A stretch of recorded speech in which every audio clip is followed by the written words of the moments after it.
most of the programs written by Howe-Two software were written to teach mathematics, and they started by asking the question, when a student is studying this section, what is the real difficulty for him understanding completely? And then the program is driven by the mathematics that needs to be learned. But sometimes, just sometimes, teachers want some utility helps themselves. And this happened to me. One time a teacher came and said, I used to have a program on my calculator that would call out the name of a student and send them to the board, and then that way the kids wouldn't think I was picking on them. She said, but I left the batteries went run down over the summer and I've lost the program. Do you think you could write a program? And I said, that must be a real pain to put the names of all the students in by typing the letters on the calculator. She said, it's really hard, but it's worth it because sending them to the board. And I said, well, I could probably write it, but I'd much rather write a Windows application. So this is my first response to, could you write a calculator program? And I wrote this one called Pick a Kid.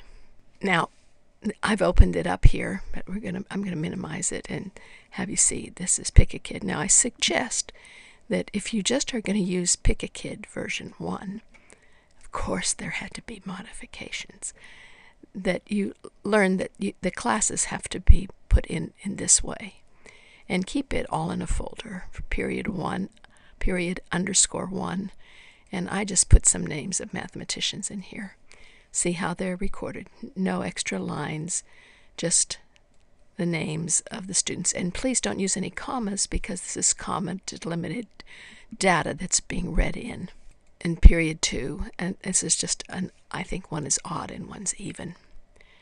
And then period 3, I made this crazy thing where like the first kid's name is put and the second kid's name is or, paste, and just to show you the kind of thing. And we're going to look at this and see.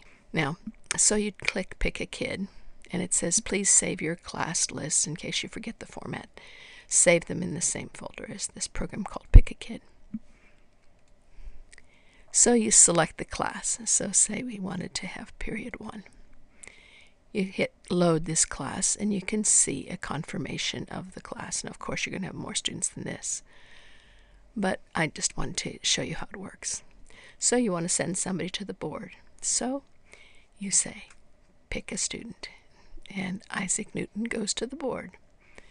Pick another student, and Blaise Pascal. It's going to be randomly generated, and send everybody to the board. And it won't pick the same student twice until everybody's been picked once. Then what you have to do is load the class again and start again. Very straightforward. Did what the calculator program did. All the students have been picked. Load the class again. Version 1, Pick a Kid. Might help you out sending kids to the board or calling on them in class in a non-prejudiced manner. When we go to close this, when we end, it'll ask, did you want a printout of those who were picked? If you say yes, then the sequence of names that you used or were drawn will be printed out on your default printer. And that way a teacher can keep track of which students went to the board that day. So that I thought that would help because you can't always remember. You don't want to have to sit there and write it down. So the names would be recorded in, but it's going to come out your default printer. Hope you like this. There's more to come.